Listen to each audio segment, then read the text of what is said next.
All right. My name is Cleveland Rowe, and today we have WENITE Talks series. We have of course, our occasional hosts, Jenaba and Anastasia Jackson, who are the founders of WENITE Inc. And today we have a very special guest today, who is the amazing Jasmine Wooton. How are you? I am doing extremely well. How are you? I'm doing all right. Thank you for hopping on with us today. Definitely excited to just talk with you about automation, learn everything about you and what you do, and all the amazing things that you do. So let's get into it. If you could, just for people who don't know, if you could just introduce yourself, tell people who you are and what you do.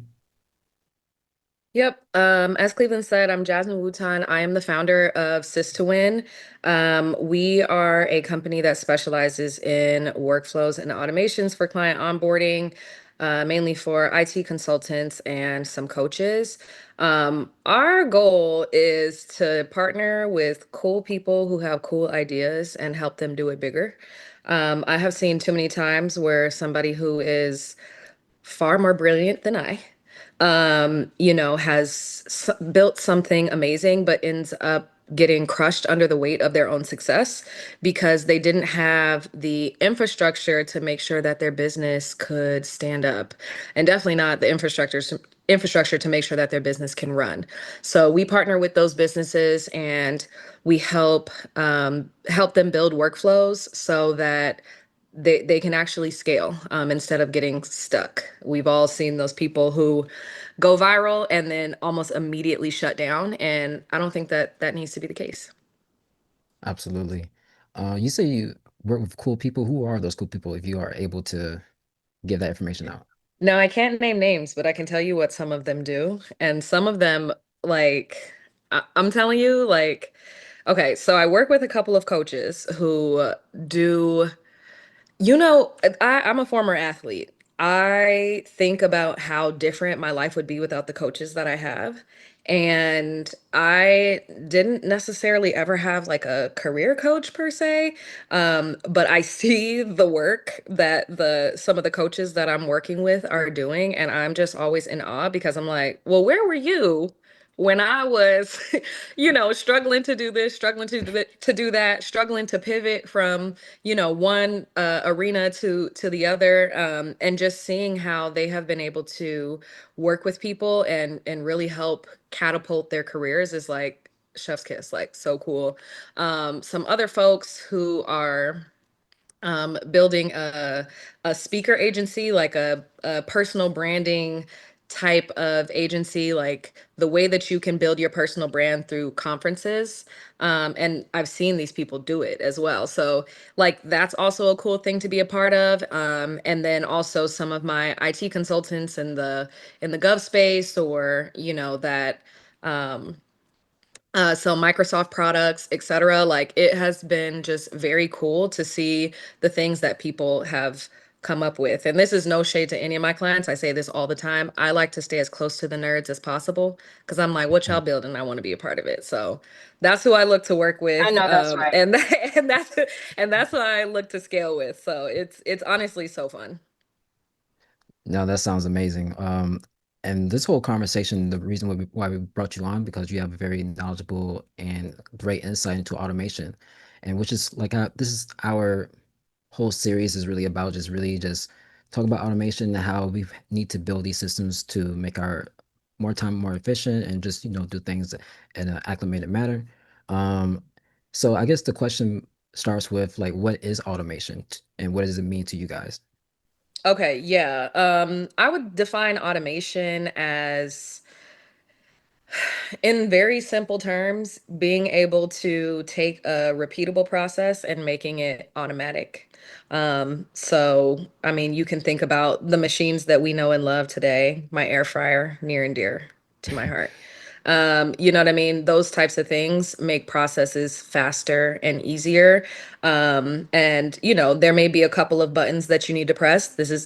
Hold on to that. Remember that you still have to press buttons on the air fryer.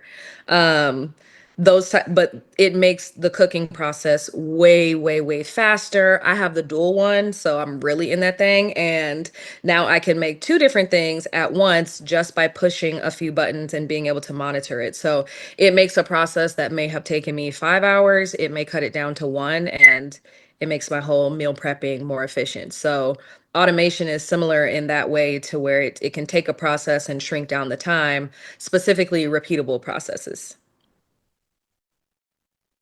I like that. I like how you just use that as an analogy. It makes everything Yeah. click so naturally.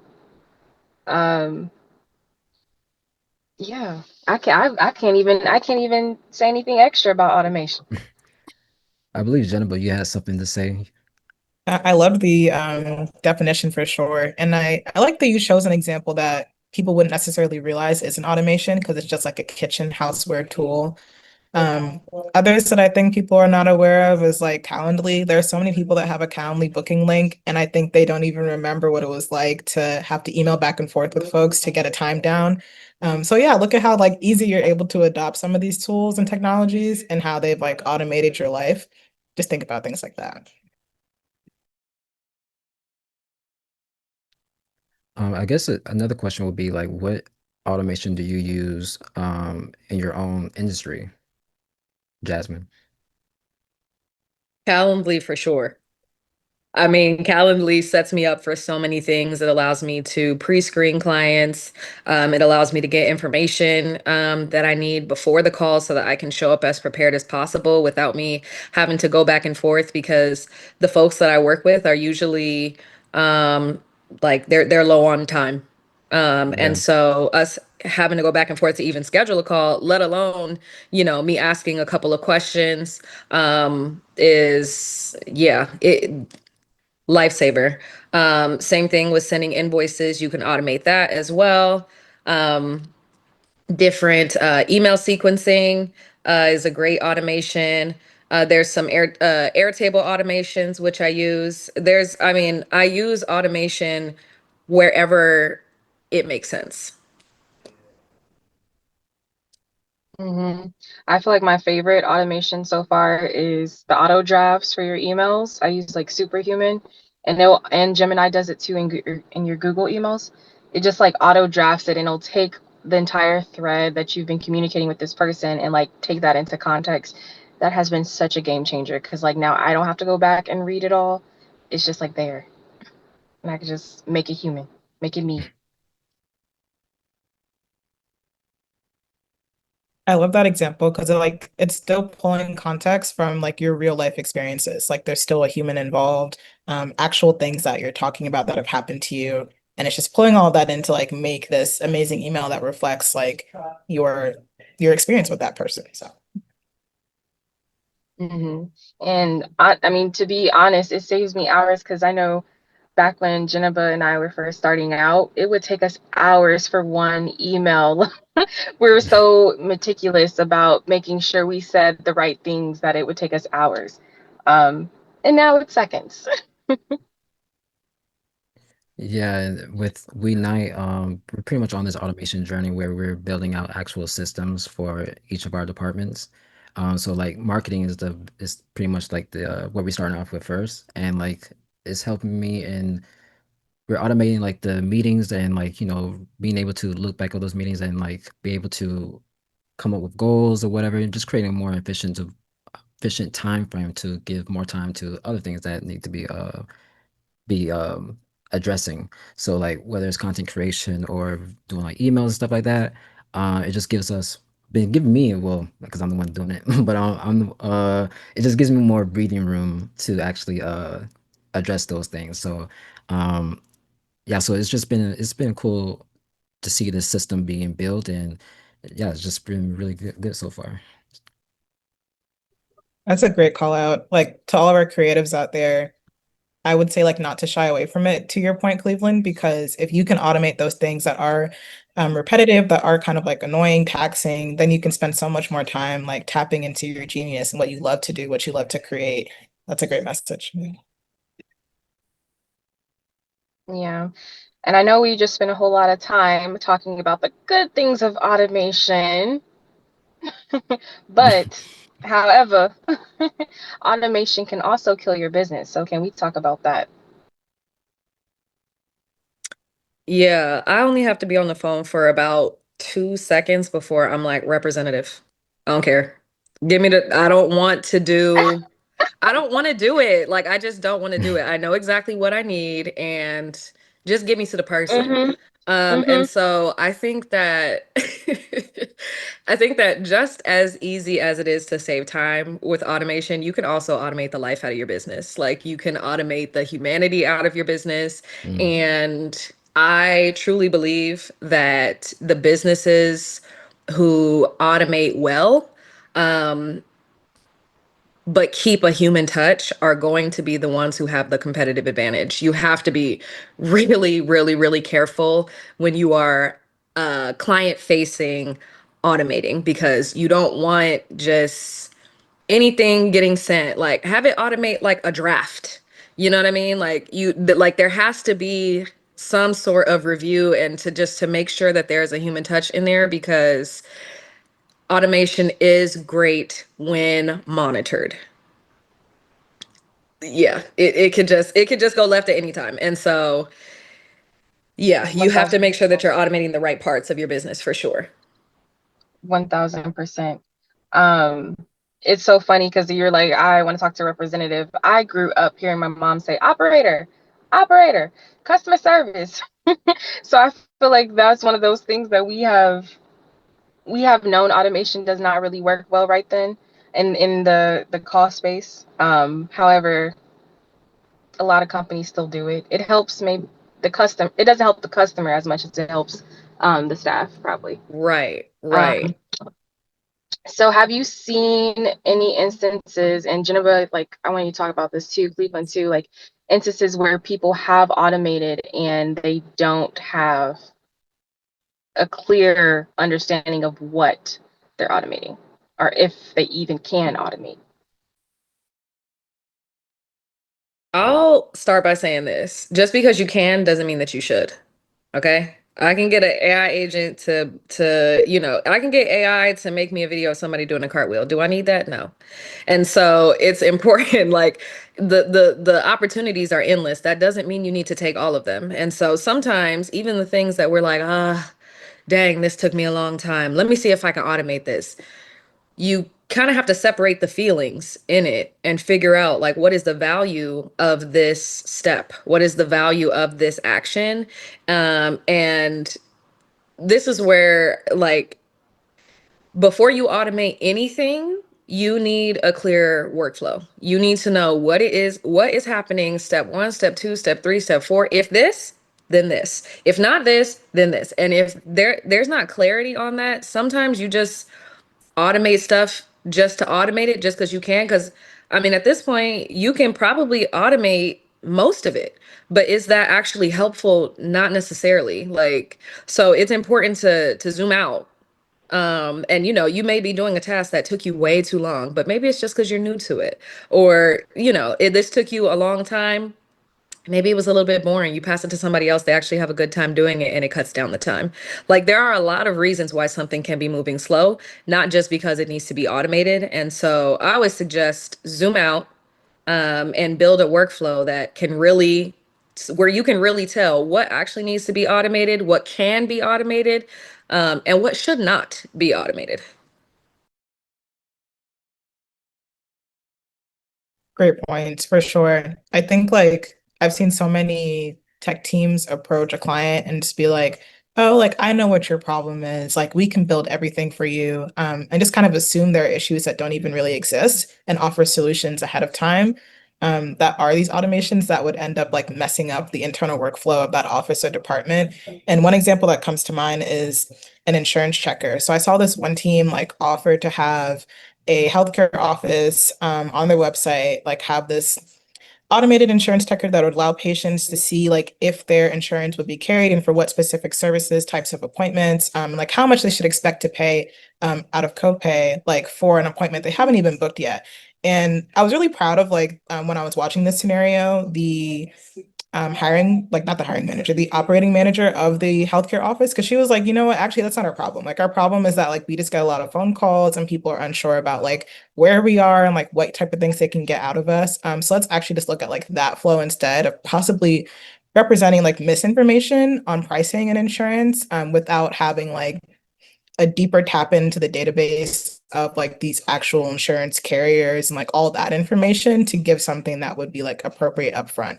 So I think it's just like sometimes you have an idea that doesn't even solve anything, that doesn't help anybody. And in this case, would have encouraged certain people or discouraged certain people from coming to get healthcare if they saw there was a price there that was like not matching what they needed or like what they could afford at that time.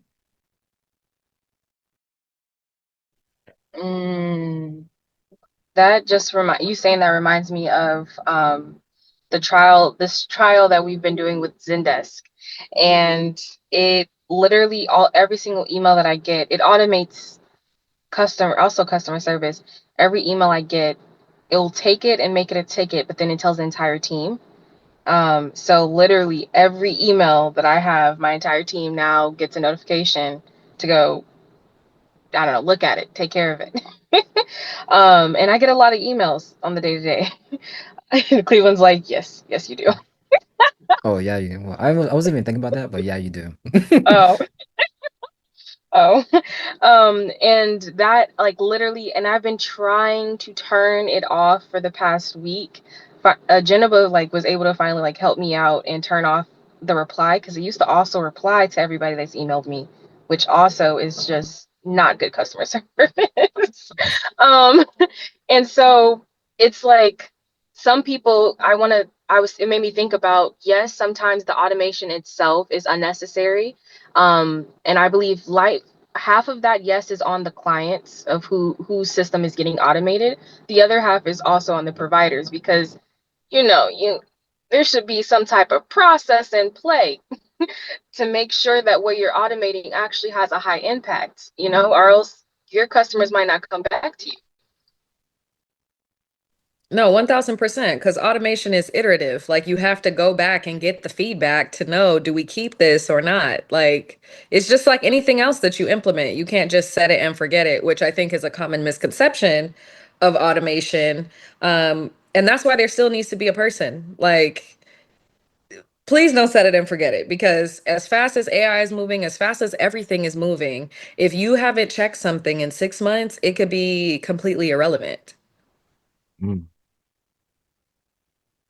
For sure, for sure.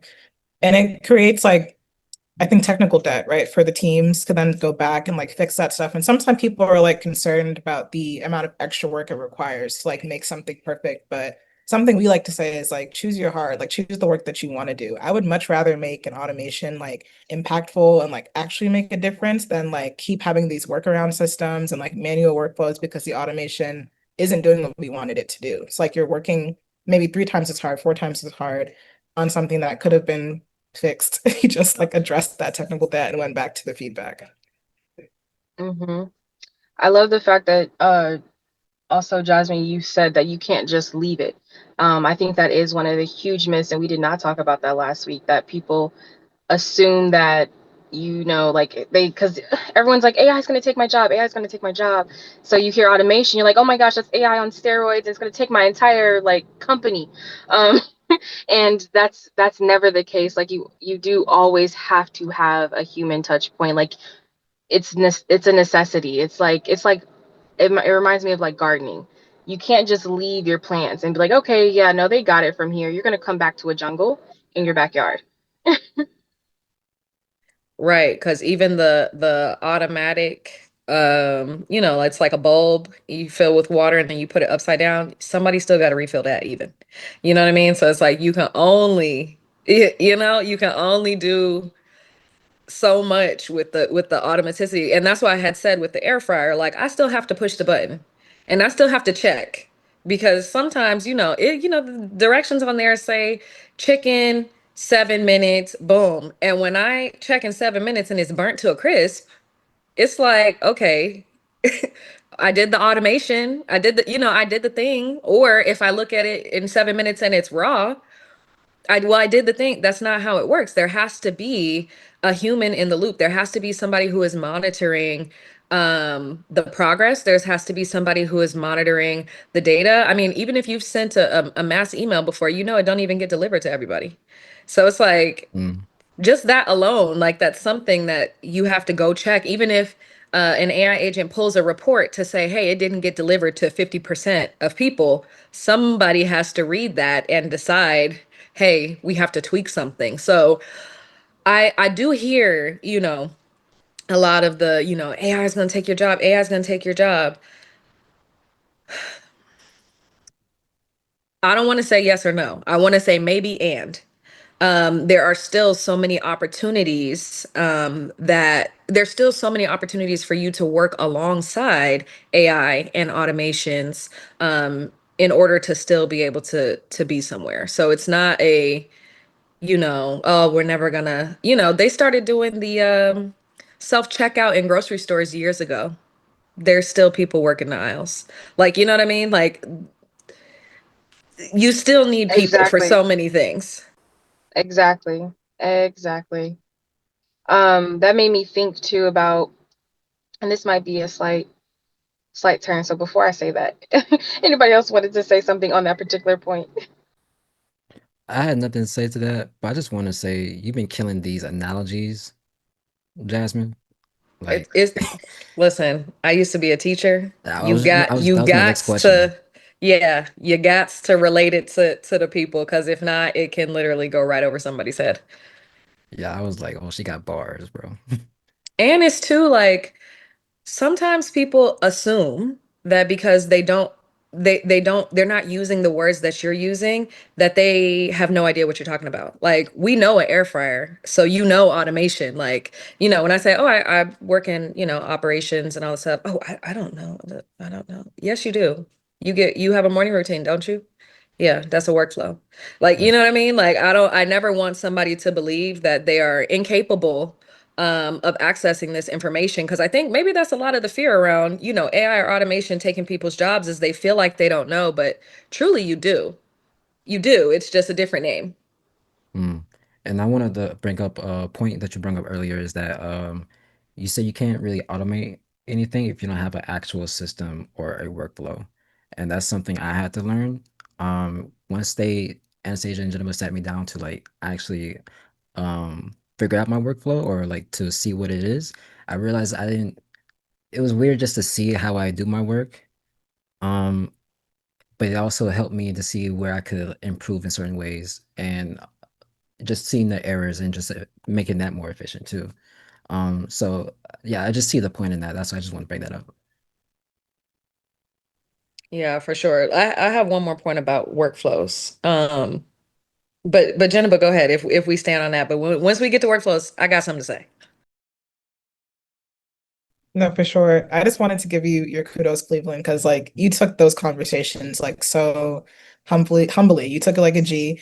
And then like just to see you even outside of the automations we've created, like you have improved your manual workflow so that these automations will hopefully, in my prediction, work even better now that like you're already like working on things in the back. So yeah.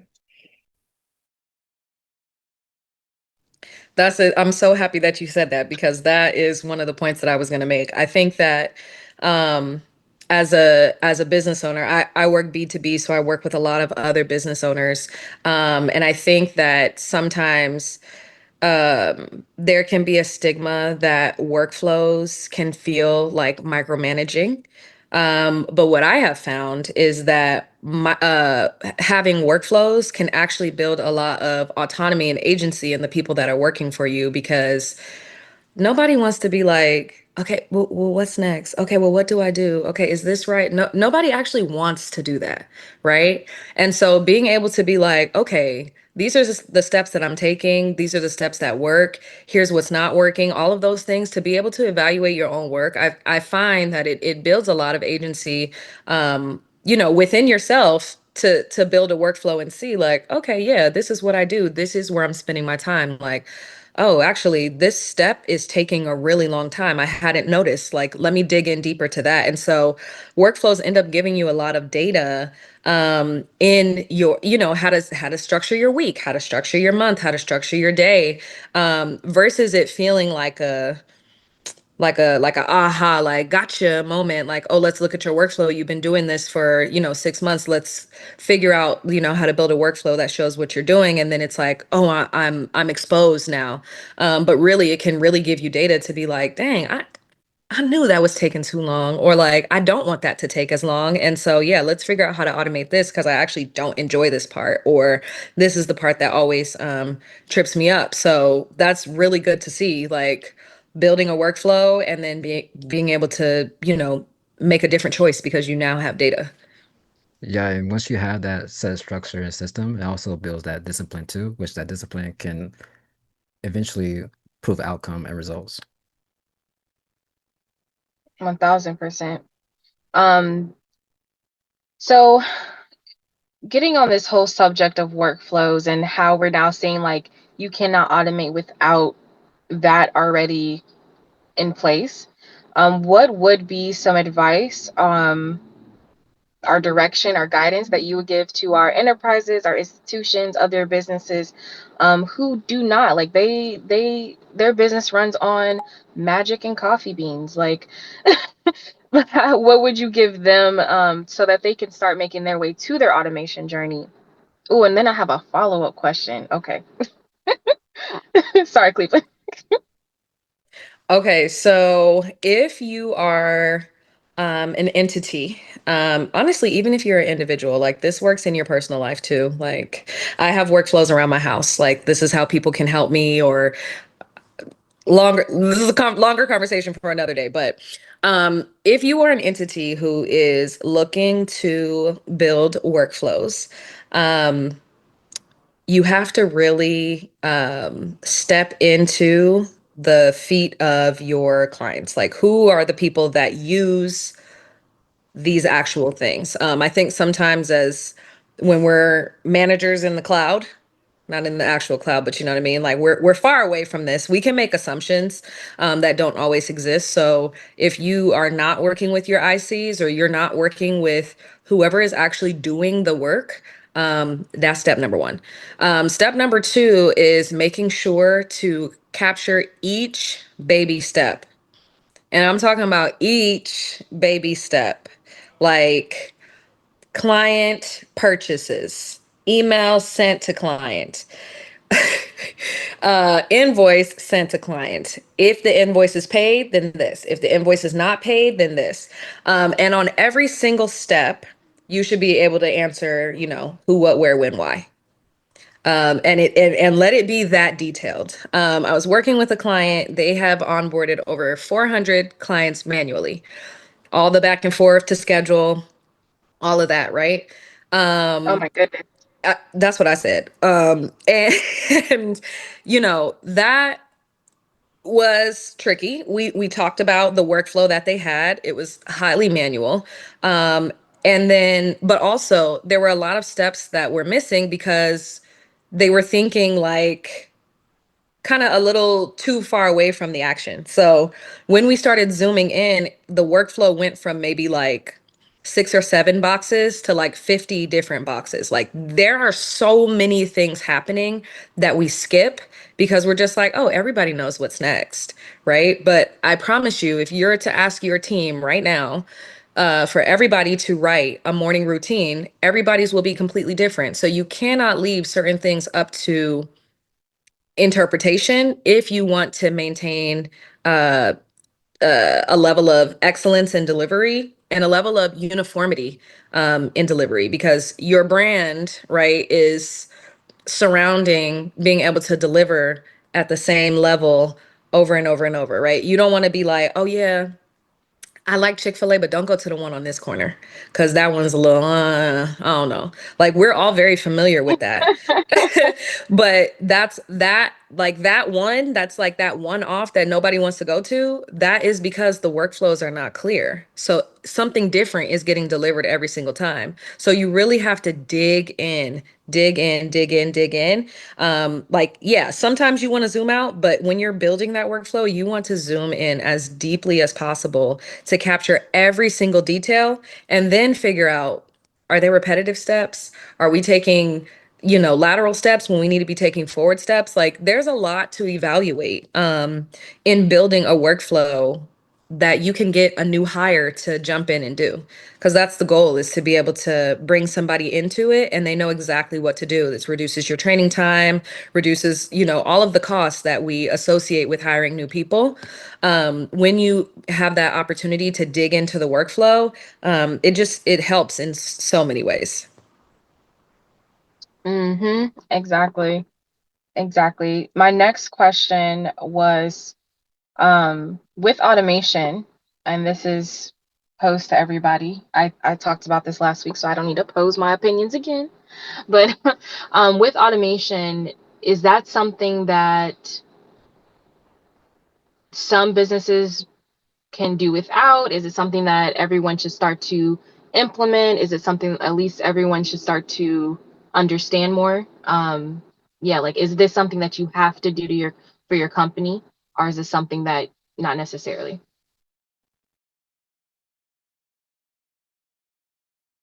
And of course, the gray areas are welcome as well. I mean, I think most businesses. So I guess yeah, leaning in that gray area, but like more to the yes side of things, just because it definitely can be a benefit, but we've already talked a bit about this. Like it's only as good as your systems and like SOPs, like the time that you took to really understand how your team works and where those opportunities for automation are. So like, yeah, definitely start there before like jumping into it. But I would say like with this like AI age and everything that's like happening, yeah, like production is moving a lot faster than it's ever moved before, and it's going to continue to do that. So if you're in a business that's creating something, there's an output, you probably want to move at the same rate or at least like even faster than your competitors, because this is the industry that's like it's moving. Yeah. 1000%. Yeah. I would say all of them, honestly. Like, I work with a lot of service-based businesses. If you have a business that touches a client, they need to hear from you in the first 48 hours, multiple times in the first 48 hours. Like, if that is not automated, it's gonna be rough. Like, there's no way that if you are charging a certain amount, right? People are paying you thousands of dollars, they need to hear from you immediately. And even if somebody is buying lemonade from you, they need that receipt sent. You know what I mean? Maybe you don't want to carry the paper. That's fine. You need to automate that receipt send. And so I don't think that there's a business that can get away from using technology. It's all about how you use technology. Because I understand a lemonade stand probably doesn't want a robot. You know what I mean? I like my lemonade freshly squozen. And so, it's nice. Like, there are some like interactions and things like that that are helpful in those types of businesses. And so you may not want to automate that part, but there are other parts that you want to automate, like inventory rebuying, and things like that. When we get down to, Mm-hmm. 20% of our lemons, we need to place another order because it takes this much time and the lead time and blah, blah, blah, all those things. So I cannot see a business not being helped by automation.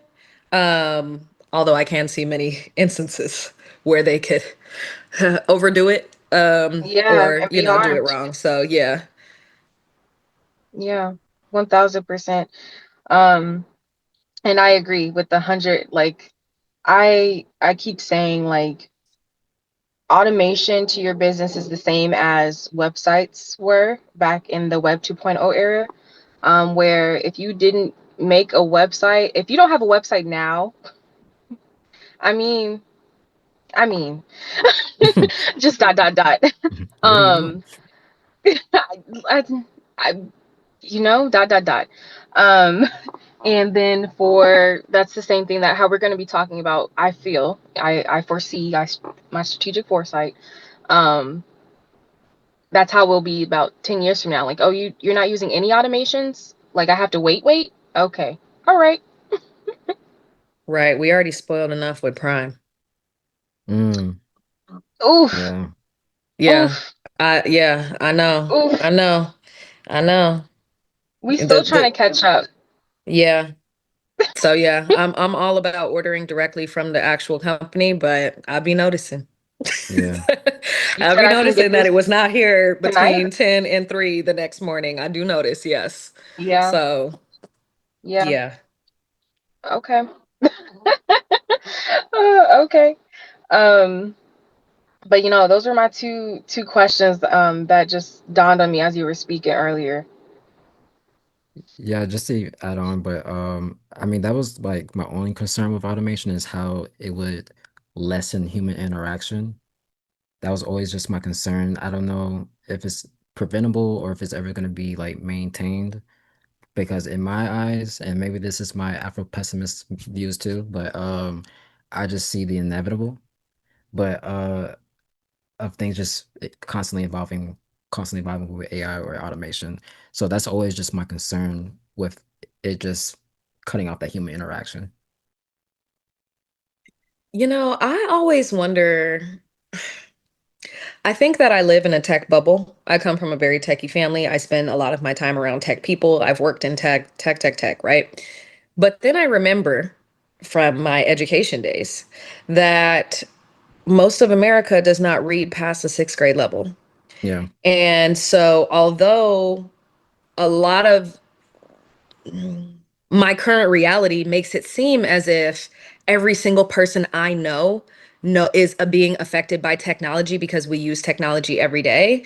I am reminded how big the country is, how big the world is, and also that there is going to be a large base of people who do not enjoy interacting with technology in the same way Oh that yeah. I do. And so if I'm even irritated when I have to ask for the representative, I can only imagine how someone may feel when they log onto a website and the only option is to chat with the AI bot. You know what I'm saying? Like I feel like a lot of companies will really try to go as much AI and automation as possible, but I'm just very curious to see the consumer pushback to that phenomenon because you know what I mean? I still hear people in the grocery store saying, I'm not using the self checkout because I don't like where that's going. And so I'm just wondering, like, what do y'all think about that? Like, it is possible, but from a consumer standpoint, is it sustainable? I'm always curious about that. Well, I've seen a lot of I used to work in phone sales, so um I get a lot of customers who complain about this said company and how they want to get in contact with customer service, but they keep getting referred to a chatbot. They want to talk to a real person. So that's why they will come into a brick and mortar store just to like actually get to the straight to the issue because this robot is not understanding what I'm complaining about. So I do think it's still going to be something that's prevalent or preferred. I hope that answers your question, but yeah, I just think it's something that is still preferred. Yeah, 100%. I love this conversation because I think it brings up a lot of the culture that's happening around technology, internet, and automations. For me, I think like there's always going to be a choice, right? As a consumer, how you engage with technology and like what your interaction is going to look like. And to our earlier conversations and to the example you brought up from the grocery store, people will continue to do what they've been doing if it's not working for them. Or they'll make like a whole other workaround system if it's not working for them. And then so why are we like continuing to push forward these systems that no one is actually benefiting from? And then on the flip side of things, I do think that like us here in this group and a lot of our family friends, community is so critically minded. Like we are aware of all of these interactions, and like just the fact that we're even able to have this conversation shows how deep we are in this world. And then there are some people that are not, right? And they're just kind of growing up in a situation where it's being pushed on them. Like I look at like my younger like cousins and stuff, right? And like they're not 100% sure like what is AI and what isn't without having these conversations with them and like really breaking down like no, like this system, this video that you're watching like is not real.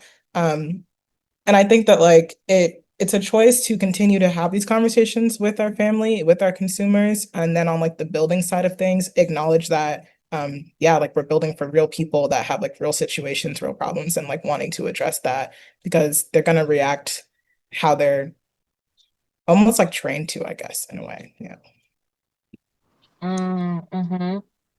Speaking of trained, um, so for those who are like really interested in getting into this automation industry, um, what are some things that they can be doing? Like I love the fact that Jennifer, you were just saying like talk to those who are in tech, um, to like be informed of all the evolvements that are having happening, all of the different AI tools, so you can stay at least with the curve. But what are some ways that maybe even potentially these people who are interested in getting into automation specifically or tech in general, can stay ahead of the curve with all Before these you changes going on? before Go y'all for it. get into y'all points, I just want to acknowledge the viewers real quick because we do have people in here that's watching. Thank you guys for tuning in. If you guys have any questions, please feel free to ask your questions. We would be glad to answer them. All right, y'all do your thing. I can start with this one. Anything that you want to know, um, you have to talk to people. There's a lot of articles, there's a lot of videos, there's a lot of this, there's a lot of that. You have to talk to real people. I remember when I went from being a teacher to working at Meta, I did probably, and I'm wildly underestimating, at least 100 coffee chats because when they write this on the job description, what do you really mean? Because especially now, people complain about how the AI resumes are looking very repetitive. It's very similar for job descriptions. You may be seeing bullet points that you're like, what even is that? So I would literally find somebody with that job title, look them up and be like, hey, can you help me understand this job description? You work there too. I'm assuming that yours is similar, but I'm really trying to figure out what this means and how this varies from role to role. And you would be surprised at how open people can be. Now, if I had 100 coffee chats, and this is the part that people don't want to hear, but if I had 100 coffee chats, that means that I probably reached out to at least 500 people. I don't care if you respond. I'm gonna keep on Exactly. going. Like, you know what I mean? Like, there's not a number of reps that can scare me away from a goal of mine. So if I want to know, I'm gonna find out. And so that's you have to be able to reach out to people, have a Calendly link, so that you can easily book 30 minutes with people, have a specific question. So I started with the job descriptions, and then I started with telling me about the company mission, vision, and all those things. Like, take me through the website of all the things that it's saying that the company does and tell me how this shows up in your day to day. So there I haven't gone into a company yet shocked at how things have gone because I did my due diligence of asking of just asking people. I mean, I ask on LinkedIn, I ask on Instagram, I ask on TikTok, anywhere that I can ask somebody, I would ask them, and you'd be surprised how willing some people are to just tell you the real. I love that so much because in your example, you used Calendly and automation to get closer to the human answer, like to the real. And I think like if the more and more we were to do that as humans, the more accurate information and connected to each other we would ultimately be. I had that thought too when you said, you had to reach, if you got to 100, you had to reach out to like 500 or like 1,000 people. And that's it sounds crazy, but those are real numbers. For those of us who are on this call who like have done outreach, like as in for whatever reason, those are real numbers. Hundreds, thousands is what you're reaching out to. And honestly, that's when AI is a lovely thing. Or like using it to help you with your messaging and tailoring it, or just using it to like you were saying, the Calendly, like using it in some way, because it can sound daunting. I know when I first heard that number, I was very like, freeze, you know what, maybe this ain't for me. Maybe I just call it quits right here. But honestly, in this day and age and going forward, that can no longer be our response to putting the sound of putting in more work, because we have so many resources available to us to get that done.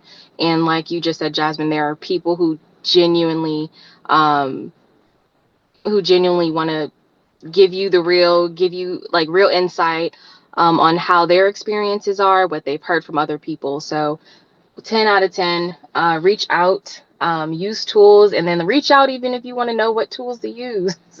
You reach out in the comments No, below. seriously, because ChatGPT can only tell you so much. Like, I would encourage you that if you are using AI to, help you tailor your outreach, that rather than having it build you an outreach script, you try to write something and thinking about how you want to come off and ask AI to evaluate what it seems like you're giving. Like, you get what I'm saying? Like, I will say, okay, what does this thing say about me? And then it'll say something completely different than I thought. I'm like, all right, I gotta rewrite this thing. Like that's that's not what I wanted to say at all. And so still you let it be a learning opportunity for you in learning how to craft a message that really represents you versus just going to AI and saying, hey, these are my goals, craft something for me, and just going with that.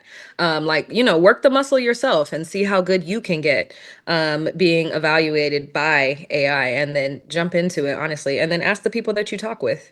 I've talked with people and they ask me, oh, can you refer me here? I'm like, not with your LinkedIn looking like that. But let's work together and let's fix it a little bit. And then yes, I will happily pass you on. So yeah, that's a huge one too. Work the muscle yourself. Don't outsource your thinking. Outsource, let outsource a little critique, but not your ideation.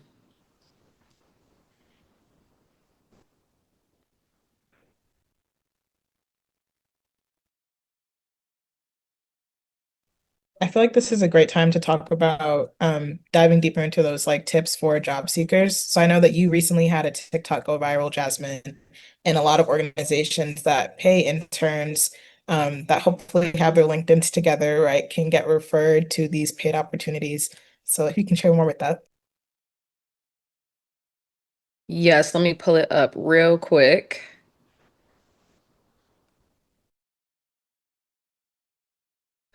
Okay, yes. So this summer, I had four interns who were not paid by me. They were paid by the city of Alexandria. I'm in the DMV. And so one thing that I had posted a video on TikTok just saying like, yo, my interns are dope. This has been a great experience. Like, make sure you get your interns too, business owners. Like, if you can't afford it out of your pocket, that's okay. There's programs that will pay them and place them with you. And it blows up and there were people in the comments saying like, oh yeah, this program. I'm thinking, okay, why didn't y'all say this? Why wasn't anybody saying this out loud? But here are the programs that I have found that I've gathered from that. Quest program, and mind you, these are all over the US as well. Quest program, Pathfinders NYC, Urban Alliance Detroit is the one that initially commented, but Urban Alliance apparently has them everywhere that there's an Urban Alliance. Handshake, if you are in college right now. Um, CTE programs at high schools, especially if you are, and this goes for like whatever kind of work that you do. So even if you are like an electrician and you need interns, or if you are somebody who is looking to get into being in HVAC, plumbing, all of those careers that we will forever need. You can look into the CTE programs at your high school and see if they will pay you to work for somebody else. And then also, my interns are specifically through the workforce development program for the city of Alexandria in partnership with Summer Youth Employment Program. So a lot of places have Summer Youth Employment Program. And so what I have been encouraging the young folks who have been reaching out to me is to contact those programs yourself and figure out, do you all have, these types of internship programs where you can sponsor my work for somebody else? Because then at that point, you have the pick of the litter of who you work for. It's very hard to deny when somebody walks up to you and says, hey, I'll work for you for free. Right? Then I'm like, oh, okay, I don't have to make a lot of this, I don't have to make a lot of decisions here. There's not a lot of resistance there. But then as the intern, you're still getting paid because you're getting paid by the city or you're getting paid through a program or through a nonprofit. And so I am a huge, you have to be very, it's expensive to work an unpaid internship. It is expensive to work an unpaid internship. You got to get there. You got to do it. Okay. I totally get it. I personally could not afford any unpaid internships. Right. So these are ways to be able to pick and choose your internships and still get that experience that you need while also getting some money in your pocket, which is also very, very, very important. 1000%. 1000%. Because the one really pours into the short term of like I need to pay my bills or save up for my tuition. And then the other one is something that's more long term. Like I need to get this experience so that 5 years from now, I can have a leadership position versus starting from the bottom. Yeah. And this is a question for everybody. Is there like any tips for people who are seeking for these internships or even job positions? Is there anything that you want to like advice or tips that you want to give them for them to have in place when they're seeking these internships and stuff? There are a lot of certifications out there. I would say you can start by just like honestly YouTube University, get some of those skills underway, tuning into things like this, and then go get certified, right?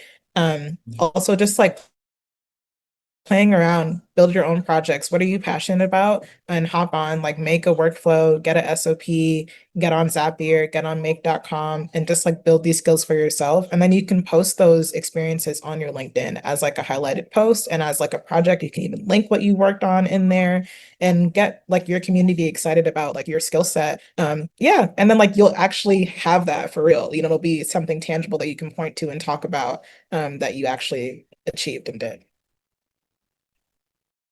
Yeah, exactly that. Be able to do projects. Literally, you can just ask. Like, I promise you, there's so much behind asking. Like, you'd be surprised at how many yeses that you will get. I'm even meeting with somebody on Saturday who asked if I could support them with building AI agents. And I said, like, you want to like play in my business? And they were like, yeah. And I'm like, all right, cool. Like, let's play, if it works, cool. If it don't, cool.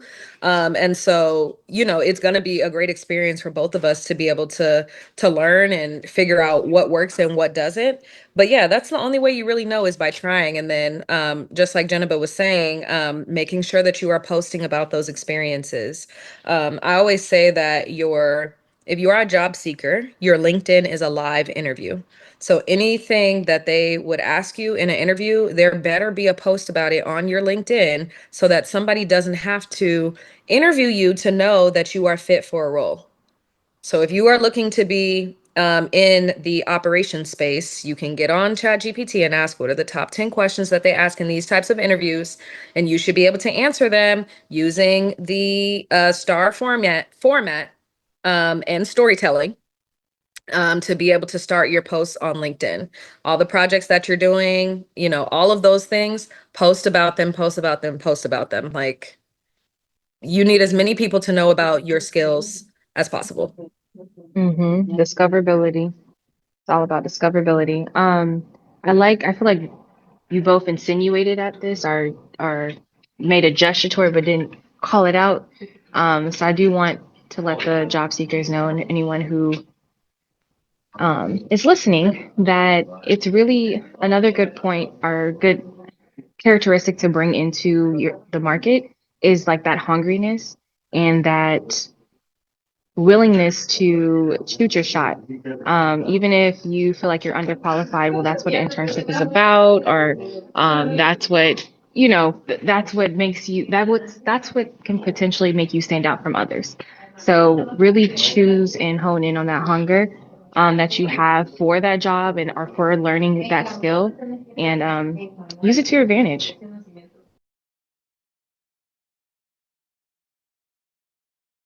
Just want to point out what's going on, Jerome. He said, I'm looking for some interns who want to learn about financial literacy and building wealth. He's looking for interns or he's looking to intern? He just said, I'm looking for some interns who want to learn about financial literacy. Oh yeah, yeah, yeah. The I will I'm not on the LinkedIn Live. I'm just in the Zoom right now, but I will go back and add the programs that I mentioned into the chat of this. Definitely look into those programs because they have interns of all ages too. I think a lot of them had interns up to 24, something like that. Mm. Yeah, like a wide variety of interns. But I would also say like post about it. I know when I used to teach, a lot of kids are just talking about that, and if they see it, they will, probably um, gravitate toward it. So yeah, I would say a combination of both. Alrighty. Now we are closely approaching the hour, 3 minutes to that hour. Is there anything that you guys want to leave off with the people, like the take that you guys have from this whole conversation? Is there something that you want to leave behind for these people to grasp with? And we can start with Jenaba. I feel like I said this last time too when we were talking about automation, but definitely just like understand how your team works from the inside out first. Get that deep understanding, and make sure that everyone is like aware of the ways that they can benefit from automation. So a lot of it has to do with education up front. And then I feel like it's the perfect foundation for you to add in those tools, add in those automated parts of the workflow that have already been defined, and you'll be good from there.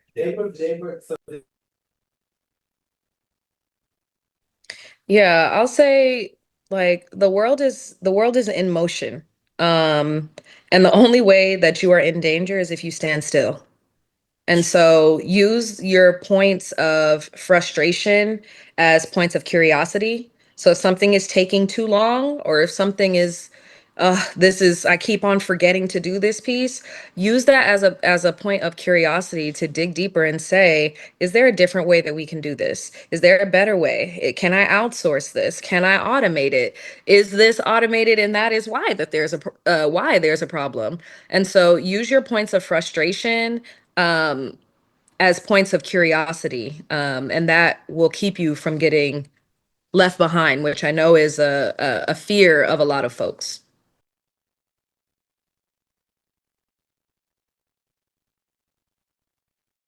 And it's Anastasia, did you have anything else that you want to say? No, I'm just so happy that everybody came to be a part of this automation talk series. I know we're going to be coming to a close soon. So, tell your mama, tell your cousin and them that it's time to talk about automation. It's time to get really real about, where are we headed right now, especially in this digital age. And yeah, we'll see you on next Thursday. And before we head out, Jasmine, is there anything you guys do want to plug before we bounce off? Anything you want to shout out? Yes, if we are not already connected on LinkedIn, send me a connection request with a message saying that we started our conversation here. And then also, if you are somebody who is building a workflow and you're like not really sure where to start, or you're realizing that your business is getting a little bit clunky now that you're starting to build some momentum, I do have a workflow template that I can give you. So just send me a message and I will walk you through it, talk you through it, all the things, and send it to you. And so, yeah, I just want to connect. I want to get to know more people. So send me a message, connect with me on LinkedIn, Jasmine Wooton. Yeah. Thank you both, or thank you all for having me on. I really appreciate it. And I just also want to say this is the result of reaching out and just having a conversation with people. Yes. hmm Thank you so much for being on here, Jasmine. You are a gem that comes in with more gems. So appreciate you. And of course, I feel like we're going to be talking more. We're going to be talking. Yes. Thank you for jumping on this call with us. It's been an honor just to be in your presence and getting your insight and everything. I am gonna need that template, so please send me that. Um, Got you. but Got you. But for sure, it's been really dope just to have this conversation with you. For the people out there that's tuning into this stream, please follow WeNight. Shout out to work well, share WeNight, shout us out, let us know what you've learned from this conversation and how you felt about automation. And subscribe to our newsletter. We do have an upcoming workshop that's coming in August, so stay tuned for that. And that's it. Until next time, we'll catch you guys later. As always, peace and love.